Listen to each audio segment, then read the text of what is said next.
Hey, this is Tony Soprano, and you're listening to Jersey Boyz Podcast with your hosts, Dave Sturchio and the Ernst Boys. I mean, I could give a shit about the Cowboys. We're in New Jersey. These guys got balls being Cowboys fans in Jersey. Anyways, enjoy. Well, whatever. How about this, Cowboys?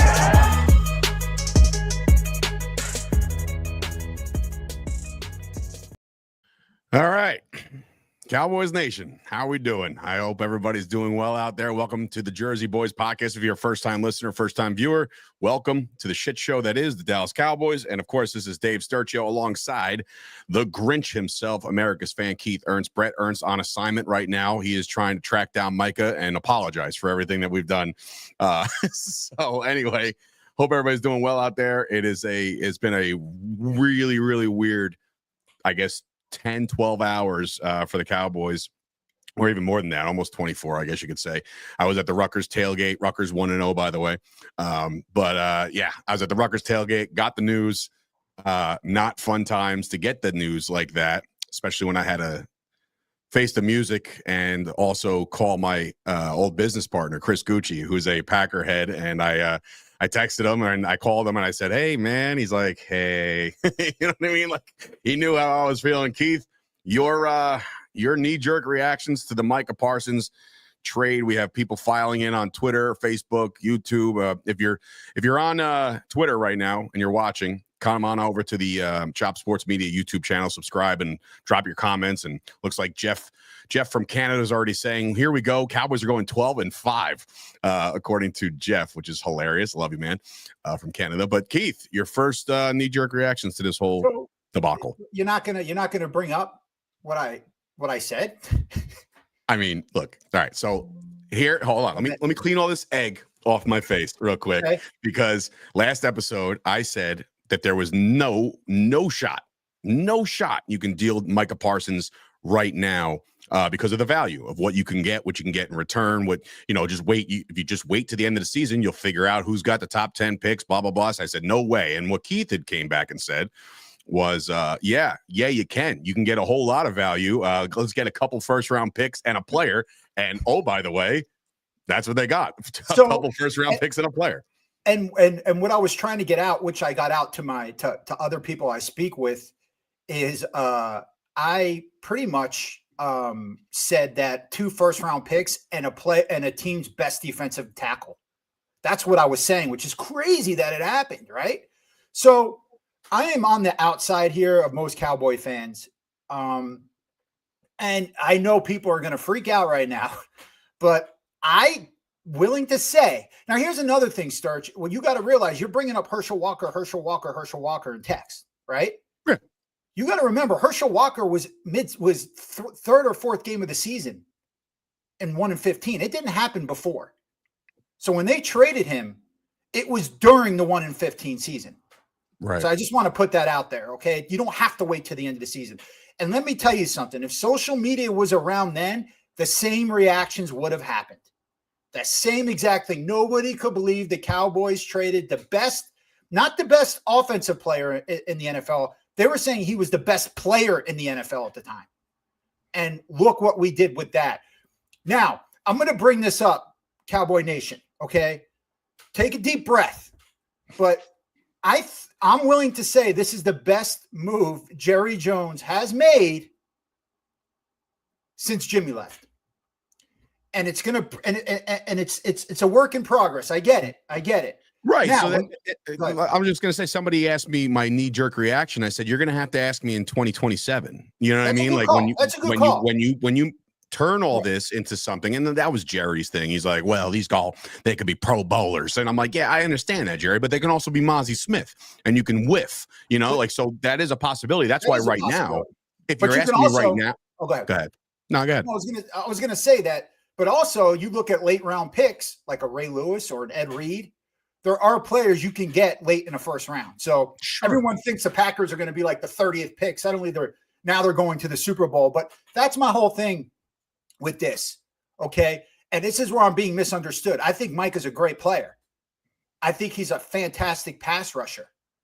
But to me, that's all he is. And that's the truth. And here's my thing. Look at, all right, I got to ask you, I'm going to ask everyone a question right now. What was our best defensive performance last year? Cleveland? No.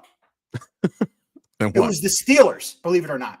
Oh, all right. Yeah. He barely had 212 yards. Guess what? Micah, that was his first game injured. Okay. He wasn't on the field at all during our best defensive game. Now let's talk about our first 3 home games last year. Actually, okay, yeah, where we got the total yards are almost 500 yards with Micah on the field. And I'm going to bring up this Green Bay playoff game again. And I know I keep beating a dead horse or whatever the fuck it's called, right? But I'm bringing it up because he had 0 sacks in that big game against Green Bay. At home, by the way, against a first-year quarterback. I know it's his second year, but a first-year starting quarterback. But to make it worse, you'll never guess how many tackles he had. And we got ran over that game too. 2 tackles the whole game. Now, people are comparing him to Reggie White, which is driving me crazy. All right. Micah Parsons has 1 sack in 4 playoff games. And you want to know something about that 1 sack? That 1 sack was against the Tampa Bay Buccaneers with 1 minute and 30 seconds left in the 4th quarter when the game was already done.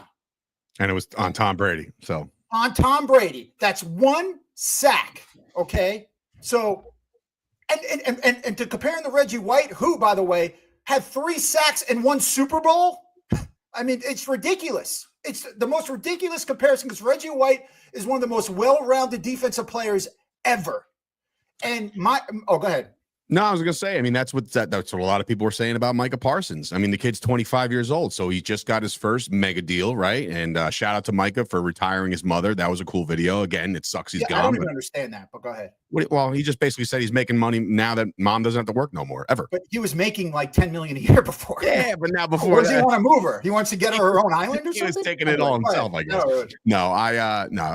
Like, for me, that's the tout. That's what people were saying about Micah Parsons, is that he was and is one of the future defensive, best defensive edges in the world. And I tend to agree to a point where I like his skill set, undeniable, motor, high energy, can get to the quarterback, can wreck a game. He absolutely can. But to your point, the lack of production when it mattered, there's a lot of people saying, I can't believe, the Cowboys did this. Now they're not going to win. But let's be honest. What have we won with him on the roster? Now, again, 3 straight 12-5 seasons, right? A lot of success during the inners of the 1 through 17 weeks of the NFL. But now, it gets to the point where, okay, now we really need these game wreckers and these guys to really, really show up when it really, really matters.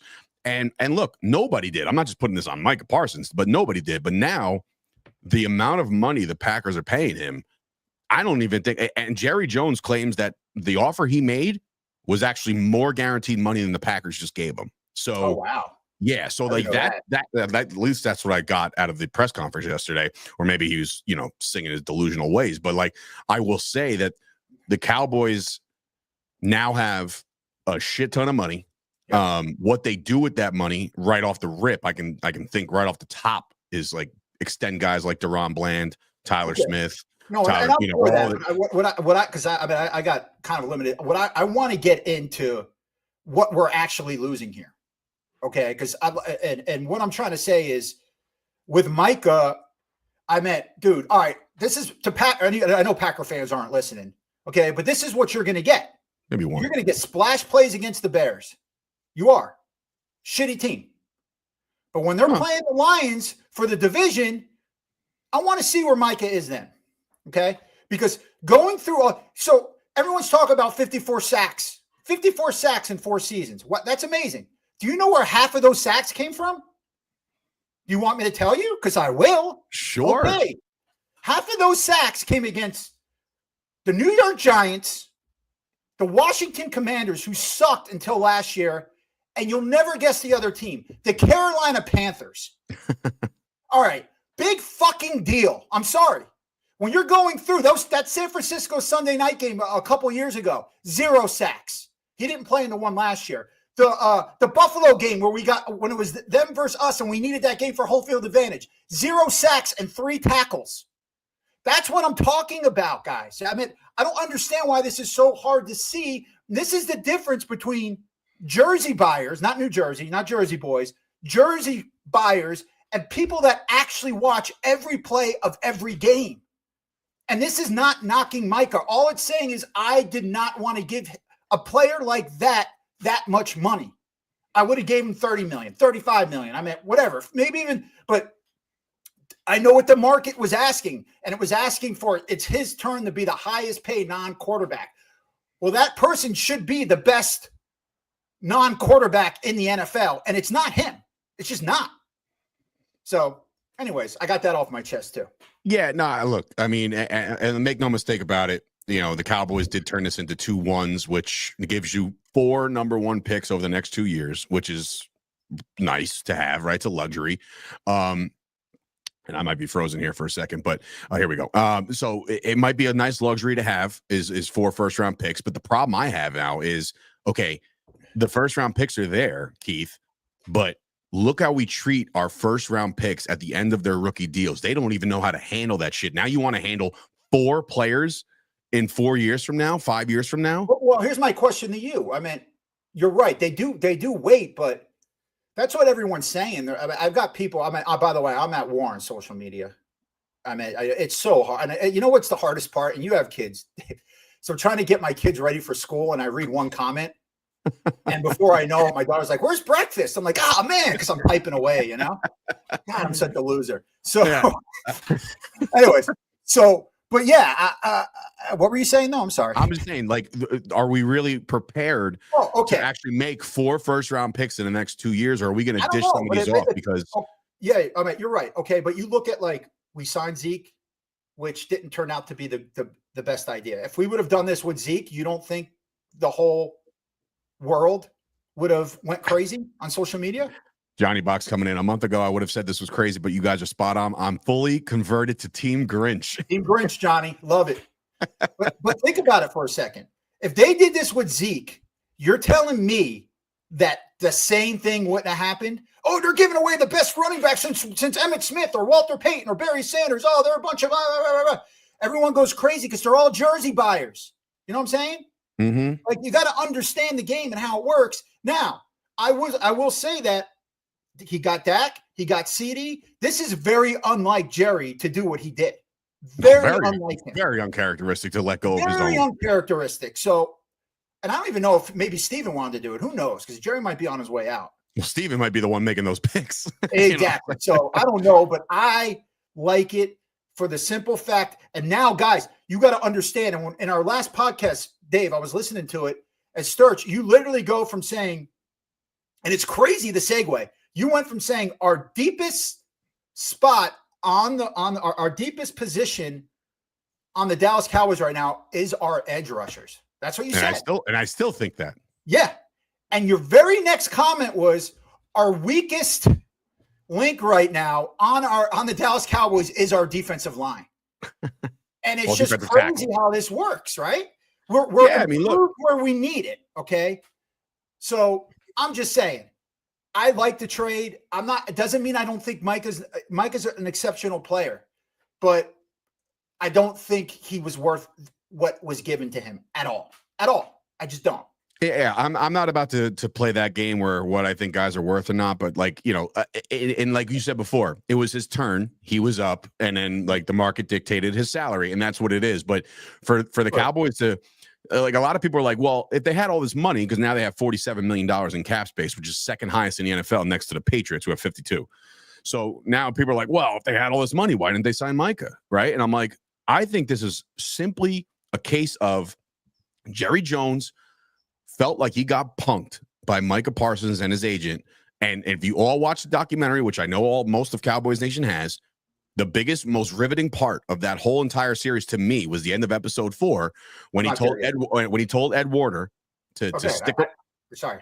Go ahead. No, I'm just saying, when he told Ed Warder stick around for the show, and he's like, well, what are you talking about? He's like, I'm going to fire that motherfucker Jimmy Johnson. And we're like, wait, you just won 2 Super Bowls, dude. What are you doing? And like, so to me, this is him saying, you know what? We offered you the biggest guarantee of all time, and all we're going to tell you right now is you don't agree to these terms, then play on that 5th-year option. Play on that option right now, just like Dak did, just like some others have.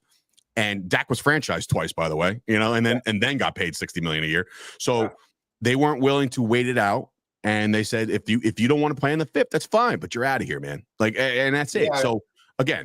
No hard feelings, I don't think, between the I could say that, but I don't know. But I'm saying, just based off of everything that I've read, Micah's tweet, a lot of stuff from Jane Slater, a lot of stuff from Patrick Walker. It feels like that, the divorce is over, but the visitation for the kids isn't going to be really negotiated too heavily, is what I'm saying. You know what I mean? They're going to be hey, listen, do I think, like I said in the last episode, I literally said, don't trade it to a team like the Packers because it's a back end draft pick, right? And then they wind up doing that. And I'm just like, what is a dime? This is simulation. Nobody knows anything.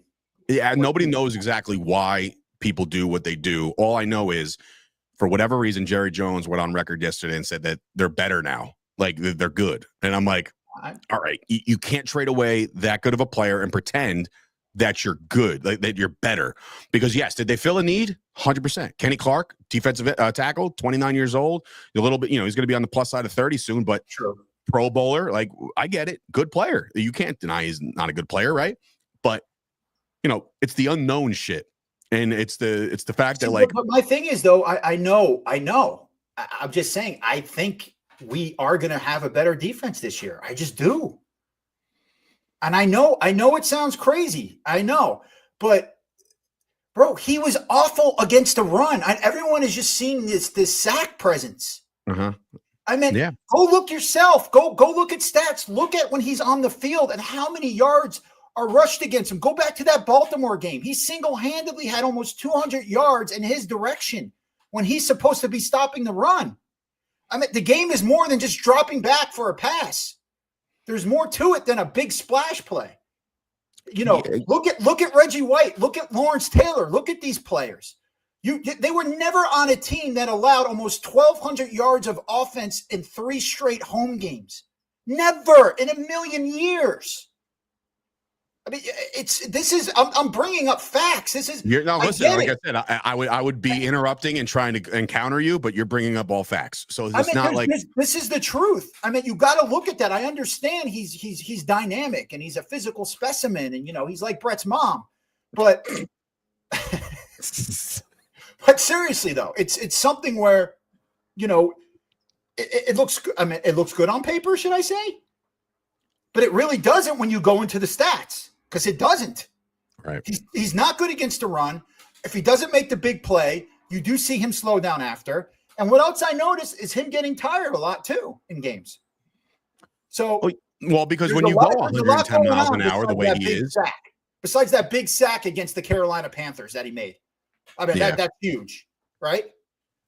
Frank's coming in on Twitter. That's my boy Frank from GPW Productions. The trade is a big win for the Lions run game. Thank you. He's a Lions fan, Frank. So that makes sense. Yeah, you're good, Frank. You're gonna be okay. Frank's the man. Yeah, I mean, look, I got Bears fans that were angry with me last night. They were texting me like, "You son of a bitch, you're the one who did this. All your fault because you said it wasn't possible." And I'm like, dude, you could. I swear to God, up until the trade broke, you couldn't convince me Jerry Jones was moving on from this kid.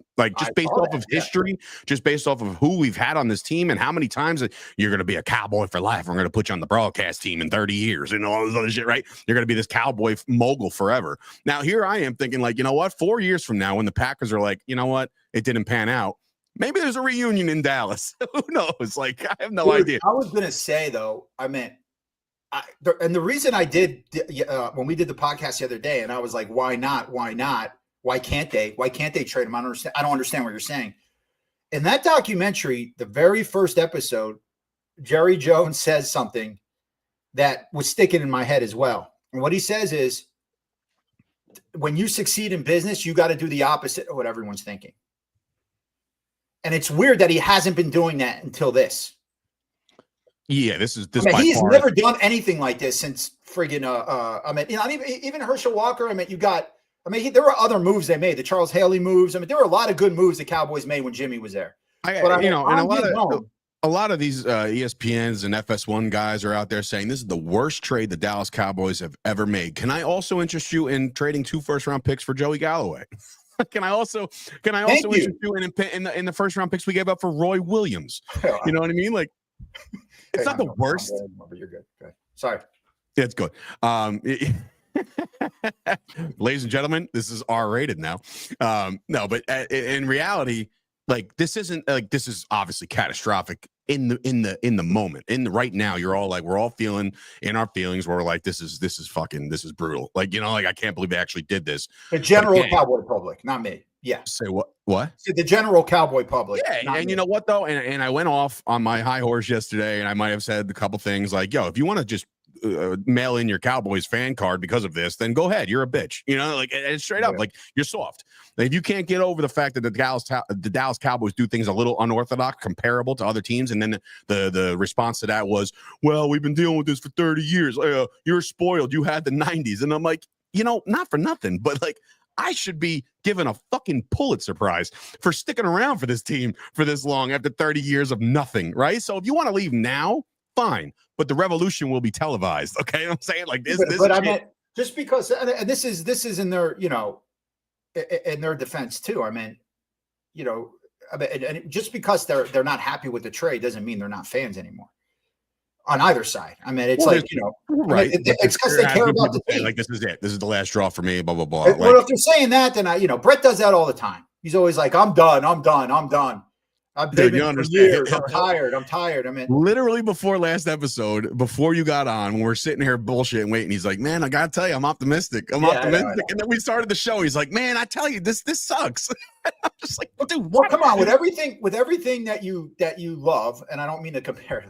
But I'm saying, how many times have you been in relationships where you're like, I'm leaving this bitch, like, done. I've said this. Then you guys go to the movies and you have dinner, and you're back together. The Dallas Cowboys. You get upset. You get upset. You know. And this is the reason why I stick around, is because the Dallas Cowboys are the most dysfunctional relationship, most abusive, mentally abusive relationship I've ever been in my life. But I keep coming back. It's like the fucking Ronnie and Sam from the Jersey Shore. Like, no matter how bad it gets, you're always coming back. So for me, right now, 12. What? So I have no clue what that meant. But go ahead. Well, I know you're in California. So you're not familiar with the Jersey Shore. But for me, it's like right now, it stings that we made a move like this, right? Because it's like literally, like, look at the timing. We got a game in 6 days. So it's like, were we preparing for life after Micah? I think we were, right? I mean, we're practicing that way, right? There was Micah hasn't practiced in weeks, right? So they're well ahead. I feel bad for somebody like a Brian Schottenheimer right now, but I do also think that there's optimism in changing the culture of the Dallas Cowboys. You got rid of the guy that's the most vocal. When I talked to Chris on the phone, Chris Gucci, he's like, there's got to be a clause in this new deal that he can't do a podcast. I said, no. You have to deal with the podcast now. Like, he's going to go on record every week and say like, oh, we should have won that game if it wasn't for this, you know, and put somebody under the bus like he's had before on the Cowboys podcast.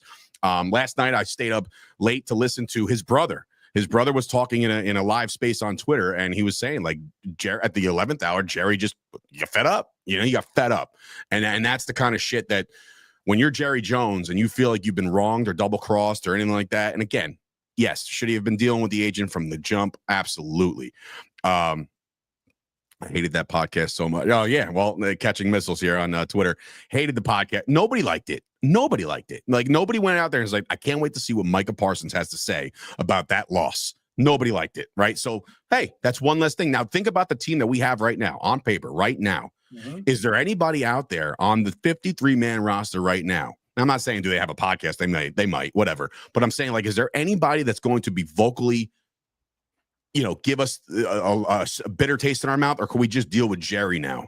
Now it's not Micah now. It's just Jerry Jones post game. I'm disappointed, or I'm very happy, or whatever. I don't understand. Like, someone that's going to have a podcast or something, or a leader on the field. Somebody who's going to be vocal like a Micah Parsons. I don't think that exists on this team right now. On the field. No. Post game and the media and all this. I'm saying, like, this, that? I don't like. I don't want that. What I'm saying is now the right. Cowboys are free and clear. Yeah, just like his senile mouth. Yeah. Now we can. Yeah, exactly. All we got to do now is just deal with fucking Jerry Jones. But yeah, like from now on, You got, Dak Prescott, who's been like dubbed as Unk because he's the oldest tenured Cowboy in the team, right? He's got an explosive offense. We don't know about the running game yet. We're going to see that. We talked about it on the last show. Well, here's my question, though. Here's my question. And this is where I thought you were getting at. Who is going to be the vocal leader now on that defense since D-Law is gone and Micah? I'm rolling with Dante Fowler. I think he's going to step up because he's the veteran. He's been on the team. And I like a Fowler. I like a Fowler on the defensive end, but if I'm really like rooting for somebody to step up and be the vocal guy, I could see like a Malik Hooker being in that role, or it's more. I mean, to me, it's like Malik Hooker as well because he's a veteran. So I think it should be a veteran player. But look how young that defense is now, man. I know. But if Malik Hooker hasn't already, it's not just going to happen. I understand. So, look, you're looking at someone like you're looking at someone like Fowler, who I would say, has been a captain on several teams, and maybe he did feel like when he was on the team last. You got D-Law, you got Micah. I'm here, but now he's the dude. He's the veteran. He's the guy. So I'm hoping he steps up. And look, it doesn't have to be someone who plays all the time. Vocal leaders can just be. I mean, look at Haslam for years on the Miami Heat.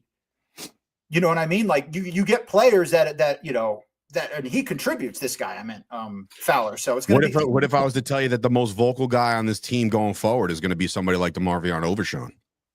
Oh yeah. When he gets back, that's a good one. Yeah. So that could be somebody we hang our hats on and say, like, that's our guy right now. Now he's going to listen. I know again, he's coming off injury. He's had some bad luck. But somebody you're talking about, some vocal leaders like Osa, you never know. Osa Odigizua can turn this whole thing around. Kenny Clark, look, he's coming in there, right? And I'm not going to say he's going to take over, but we've seen that happen with a Bennett, right? When Bennett came in, he's like, I guess I'm going to have to be the vocal leader here. Yeah. It didn't work out for us. But what I will say is this is just the Sports 78 on YouTube right now. This was a culture change move, and he loved it. So, like, this is what I'm talking about. There are like the older heads like you and myself, Keith, are probably looking at this like, you know what? Like, we may have lost a really, really good player, but maybe we don't have to deal with all the extra shit now. You know what I mean? Now it's down to brass tacks. Now it's down to football. And again, maybe this is me trying to like pump myself up because I'm so pissed that it happened. But at the end of the day, nobody's going to know nothing for a couple years about this trade, because how many times have they gone back to the Khalil Mack trade and all these other trades like, this is what it turned out to be, and like soon enough, like I just got the phone with my Raider fan friend Mark, and he said Khalil Mack, that turned into Josh Jacobs. You know what I mean? Like so things like that can materialize into future players. We just don't know. We're a little bit different than every other team. It just seems that shit is always brought up. And I will say this: enough with the Arch Manning shit right now. I don't really like fucking. Yeah, I saw that a couple of times. Just stop. And it was Des Bryant who put it. Oh, mark my words. Like, dude, Des, there's a reason why you're outside, and you're not in your luxury box anymore. So I'm not entertaining that at all. And like I said, the Grinch is a little more positive about the season now. Wow. The only thing I'm suspect on, and you were talking about it, and I cut you off like the Grinch does. Is the running back room. That's it.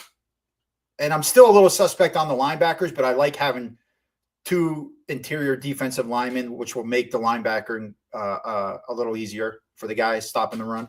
Mm-hmm. And we got 4 above average, I think, pass rushers on the outside.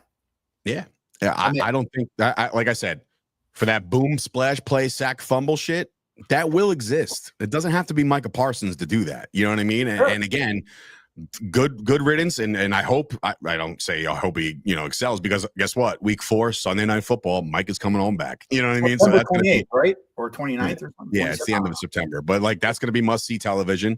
I hope it doesn't turn into a Atlanta Falcons type game where Dak just gets completely pummeled. But he's going to ball out that game. Can you imagine? The Packers come in and we just run them out of town? No, I'm saying Micah's going to ball out that game. Oh, of course, bro. He's going to dial up. He's going to dial up. Everyone's going to be like, see. And then at the end of the year, when they got to get into the playoffs, yeah, we'll have 1.5 tackle. And then the Packers, this trade also just made us 1.5 point underdogs against the Packers. So I think we were favored for a minute. and now we are dogs to the Packers in week 4. As of right now, who knows? What's the Eagles? Well, you got another comment coming. Jerry and Steven have been criticized for not changing it up on how they do things. Jerry hinted that there was a change in philosophy and how they approach the offseason and contracts. Now, look, you knew and saw and dealt with what we dealt with last year with Dak and CeeDee. We already went through that shit, right? So it's like you knew how tiring this was. And I said that to James Slater the other day. I was like, I'm tired. I'm exhausted. Like, this shit is tiring. And now it's over. So, what the Cowboys do with those picks, well, we won't know. What's crazy, Sturch, is that the Eagle game was started at, I think, 7, and it's at 7.5 now. So we lost a half a point because of Micah? Yeah. Not terrible. I mean, hey, Vegas, that's a good question. We've had solid pass rush, but always run situations more. The teams expose us. We have more of a balance now, in my opinion. Hey, I agree. The people on Twitter have spoken. There's over 100 people watching us right now on Twitter. So many people are agreeing with us. I was waiting. Well, I think that, like I said, I said in the tweet, the good ones in. Are you just letting the good ones through? No. I'm sending them all. Whatever it is. Like I said, there's 111 people watching right now. Mm-hmm. Xavier, my boy X from high school. Damn, our Cowboys will definitely be a high-powered offense with Dak back, but it's still going to be the 2025 Bengals with a lot of offense and not enough defense. I still hope they can shock the world and beat the Eagles. I thought that I was going to put that out there. The 2025 Cowboys will be the 2024 Bengals. Like, Dak's going to have this MVP type season where he puts up 40 touchdowns and shit, and we just lose games 40-37 because we can't stop shit. Crazy like that. Yeah, it is. It's going to be one of those things where, we can't judge this trade based off of this year. You know what I mean? Like, if the Packers add a couple wins that they might have not got because of a Micah sack or whatever, then you can actually say, like, hey, listen, this trade worked out for us. But for the Cowboys, I don't think there's a game on the schedule right now where I'm going to say, like, fuck, if we would have had Micah, we would have won that game. Yeah. That's all I'll say right now. And again, we play the Carolina Panthers. So we all know he always has awesome sacks and a good amount of sacks against the Carolina Panthers. Yeah, that's true too. Strong interior offensive line and defensive line and elite quarterback play equals the winning formula in today's NFL. Look, we just saw it. We just saw Patrick Mahomes get the shit kicked out of him in the Super Bowl because of a good defensive line. No. What that guy, whoever just said that that's the truth. I mean, it's like, because your pass rush makes your defensive backs better because they're covering for less. And not only that, they're stopping the run, and the DBs are coming up and helping if they can't stop the run, but at least they're getting a hand on somebody. And then on the flip side, the offensive line protecting. I mean, so I'm really, I'm digging this, man. I'm more excited about the season now. I think right now I'm still in coping mode where I'm just like, I'm going to say as much positive shit as I possibly can to convince myself that this was a good move. And again, you won't know this. Talk to me in 2 years from now. What did we turn those picks into? Did we turn it into a franchise winning quarterback? Did we turn it into the greatest? Listen, check it out. Ready? There's a thing called Micah Parsons that we drafted. And athletes get bigger, stronger, faster as we go in life. So maybe we do find another Micah Parsons down the road. We don't know, right? So you can't just sit there and say, like, the Cowboys, they went from a 9-win team to a fucking 6-win team because they lost Micah Parsons. We went 12-5 with him when he showed up in the biggest spots. He wasn't there. And again, I'm not knocking the guy's skill level because we all know he's an elite player in this league. But at the end of the day, we didn't win shit with him. So let's see what happens without him. I mean, Troy Aikman, our guy, right? He would go on and say, well, the Cowboys are going to be worse without him. And maybe he's got some validity to that. But when you, like a couple of the comments are already saying, a balanced defense with guys that can fucking, plug a few holes up front rather than run at Micah Parsons. You know what I mean? Like, it I was actually shocked that Aikman said that. Like, I get Des Bryant. I even get Michael Irvin saying stuff. And the only reason I say that is because I believe that Troy Aikman actually watches the games. He doesn't have conversations. Like, I could see Michael Irvin watching a Cowboy game and just talking to everyone around and not really paying attention. Same with Des Bryant. But, the way – and Troy Aikman does a lot of our games too. So right. I'm actually that's the one I'm like, okay, that's the one that gets me thinking a little bit where I'm like, well, maybe I'm wrong. But yeah, Xavier's also bringing up Donovan Izaraku from the Boston College guy steps up, makes up a couple plays, true. But we're all trying to listen. We said it the other day on the podcast, and if you're watching and following for the first time, we record every Tuesday on Chop Sports Media's YouTube channel and wherever you get your podcast, Jersey Boyz Podcast. We've been doing this for 5 years. If you're brand new to us and you like the vibe, subscribe, and all that fun shit. I'm not doing this as a career. You know what I mean? Like, I'm not like, man, only a couple views the other day. We're just doing this because we like to talk ball, and we're realists, and we're fans. And, we all three of us, Brett not here, grew up in Jersey, in enemy territory, and we hate the fucking Giants and the Eagles and the Redskins and the Commanders, whatever.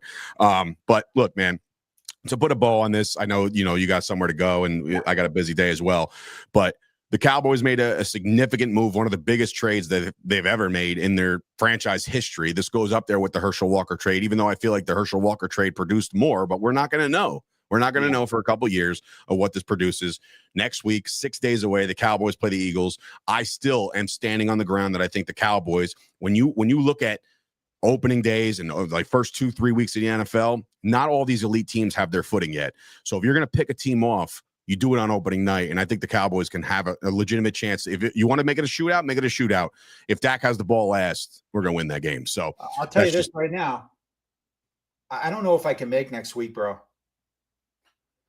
As far as with Jesse Holley. Okay. I got a lot going on, and I'll be in Vegas. Right. But anyways, regardless, I'm going to do my prediction now. Okay. And if you were listening to me up until this point, you knew I was taking the Eagles. I like us in this game. I like the fact that everyone thinks the defense is going to suck now, because you got some badass grown men athletes that can fucking ball in that locker room with a great defensive coordinator, and they're going to show the world. I don't think it's a shootout. I just don't. I think the Eagles, it's either going to be we win by double or a low scoring game where we win like 20-17 or something. Where the MVP machine missile named Brandon Butter Aubrey kicks a game-winning field goal in a tight situation. Who knows? If we get to like from the opposing 25-yard line. I'm going to say this season's recipe is simple: fair catch in the end zone, get the ball in the 30, go 20 yards, kick a field goal every time, and it'll wind up being 21 plus no matter what. No matter what, we have. I expect our defense to show up. I'm telling you, they're going to show up in this game. They're going to show up. We'll see. There's a lot of we'll sees right now. I hope everybody enjoyed. Like I said, if you're enjoying this content, the Jersey Boyz Podcast, next week on Tuesday, we will be going with Jesse Holley. If you guys can't make it, I understand. I'll go with him. It doesn't matter. We're going to get some content out for the Eagles, Cowboys, and the season preview. So we're going to get that done. Subscribe, like, all that fun shit. And until next time, for Dave Sturchio and, of course, the Grinch, America's fan, Keith Ernst, this has been another bonus episode, a panic episode of the Jersey Boyz Podcast. We'll see you guys next time. Hey, this is Tony Soprano, and you're listening to Jersey Boyz Podcast with your hosts, Dave Sturchio and the Ernst Boys. I mean, I could give a shit about the Cowboys. We're in New Jersey. These guys got balls being Cowboys fans in Jersey. Anyways, enjoy. Whatever. How about this, Cowboys?